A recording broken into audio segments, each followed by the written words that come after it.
Good morning. Hi. Me and Amy just went to church this morning. Yeah. Never been to church like this before. Well, it's fun because we worship in music as much as we do in the written word, but all of it's biblical, which is fun. Yeah. It was one wonderful experience this morning. For me, it's always amazing. No matter what I got going on, it's like when he starts either singing or preaching, I'm like, whew, that's right on my toes. That's right on my toes. Yeah. He get but he funny. He walk on your toes, but he tell you importance of why it realize you get your toes walked on. And this morning he was talking a lot about gentleness, and I know I have fallen short in that more than not. Yeah. Mine. I always try to be gentle. I've not always been guilty of that. I ain't gonna lie. But well, since I've had the Lord, there was time in my life that I was the hatefulest to somebody you ever seen. Cause even though I baptized in I think 87 or 88, you know, we all fall short sometimes. And a period of my life where I wasn't a very pleasant person, but still sometimes, especially now my field or no work, it not come out gentle. Well, I think sometimes it's easier, and you know, I say sometimes the best form of revenge in the world you could ever have, if you even need to think of revenge, is when somebody does rub you wrong or say something to hurt you, is to just smile and be happy. Yeah. That what you have to do. Of course, sometimes I say it also probably makes me extremely nervous. If not being a gentle person your whole life, they're like, what is she going to do? But no, seriously, I have learned to quit arguing. Sometimes you can be right or you can be happy. You can't always be both.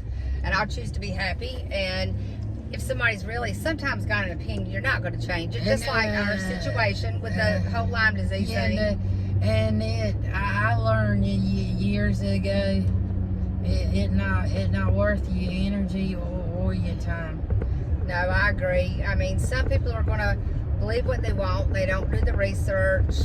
They want to question. So, because with your situation, Amy, I've done a whole lot of research. I spent right much this weekend. You know, I didn't even cut the TV on. I was looking through your UNC chart, your Blue Cross Blue Shield chart, your... They like read, ain't it? There's a lot to read, and you know, that not being my field, of course, I've had to look up words, just like we looked up a word in church this morning that, you know, was not familiar.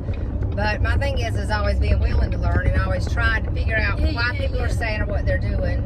At least if you're going to have a challenge, do your homework for it. Yeah. And that's just something I've had learned hard way before. So I always have try to have my ducks in a row if I'm going to have to you know, defend a point or a reasoning of my thinking or something. And, you know, I have to honestly say I do get a little frustrated in the lack of things available that we're trying. Ridiculous.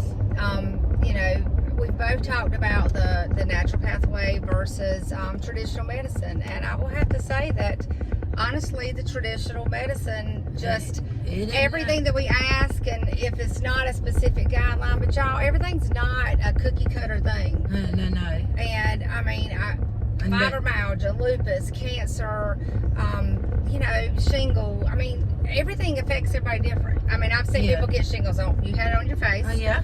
I've seen people get on their back, their arm. I mean, you know, just like some people are carriers, some people are givers, like with strep throat and things like that. So, I mean, everything's not always understood or always known. Well, the doctor said Thursday, he said, you know, I can't imagine what your daily life is like. He said, because I've never... I know how bad Lyme is because I deal with it all the time. He said, but I don't know what you feel like. And he said, and I'm not wishing cancer on you or nothing, but the only way I can explain it is you would be better off to have a cancer diagnosis. At least then you would know you plan an action, whether it good, bad, indifferent.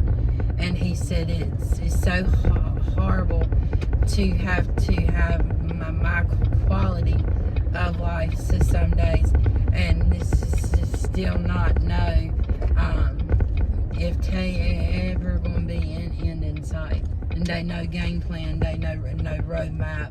There's not, no, because I'm looking at the tests that, you know, we're searching for, and looking at the tests they did, and the lady that, I've looked at her name, I can't think of it, that was the high-powered attorney that had a Lyme disease, and they kept telling her that her job had made her distressed, overwhelmed, and that's what it was. It took her 5 years to get somebody, 5 years, to get somebody to believe her, to get her help. So just because you look at people on the outside, and Amy does have some residual with the walking and some of her talking, and but you know, sometimes we'll see what's going on, and it's kind of like it was the whitewash thing this morning, you know, being as good on the inside as you're on the out. People may look at you on the outside and be like, oh, no way, but nobody knows the struggle inside. And you know, they every now and then I have a really good day and speech clear, and I can walk. I see very fewer of those days, but get real excited when I have one of those days, and then get trouble with my family because I want to do too much. But it's just that I've determined it's not gonna matter. When I'm gonna have that good day, there ain't nothing I do prevent it. So I'm gonna do what I want to do when I have a good day. You're gonna enjoy it. Yeah, because they so far between now. Well, we are going to do some game planning for some fundraising. Yeah. We would like to get her to the part where she can get her process started. We did have a small victory this week. I did reach out to the senator's office and left a long, lengthy message or email about how I felt like Amy was being done, what I had felt and found. Yeah, and I about pooped when they called me. So I would happy to say that it was probably less than a week. I was at work and my phone rings on the Scott U.S. Senate, and I'm like, oh, here we go. You know, and I was answering it, and they asked, was this Shannon Sellers? I said, yes, ma'am, it is. She said, I'm calling from Senator's office and was wondering if I could get some of Amy's personal information. And I said, you sure can. I said, as long as you're going to tell her something good. I said, we've had enough no's and slaps in the face. If this is not going to be a positive outcome for her, I really don't want to set her up for another, hurtful thing. And she said, no, ma'am. I said, well, okay. So I give her Amy's phone. And I knew Amy was in her traditional doctor that I challenged the other week. Probably scared a little bit, but hey, he's doing what we asked. And so I texted her. I said, hey, I don't care who's in there, what you got going on. I said, they're fixing to call. You answer the phone. I said, it'll say U.S. Senate. So the lady was, I couldn't have asked for her to be any nicer. She was very nice to Amy. She's very polite. So we'll take our small victories, but the biggest thing is we just don't want to, we're not just going to sit passive. We just keep reaching out, and so we're going to keep prayers going and stay positive that phone call will be some positive feedback for us. But we hope everybody has a good day. Everybody needs to practice gentleness. Yeah, that a challenge. So I'm going to tell everybody bye, but I'm going to let Amy finish it up with anything she wants to say. This was a very great experience, and I look forward to go back in. And you're right, you get up, be there early, so services to start your whole day in a positive manner. There you go. I believe whatever attitude you get up and get out of bed is what you'll carry the rest of the day. It's hard to reverse it. So that's true. We got up today and we were positive. Yes. We were faithful. Yes. We learned we got to be more gentle. Yeah. I have to work real hard. I help you. Okay. So we hope everybody has a good day and a good Sunday, and be loving and share some love with somebody that you maybe hadn't reached out to for a while. You never know, that one person that may need to hear a smile and a voice, or that you love them. And that right, in my Bible study I do home, it said that if you have someone cross your mind, you stop pray for them right that second. There you go. Because they are reason that they on your mind. So take the extra step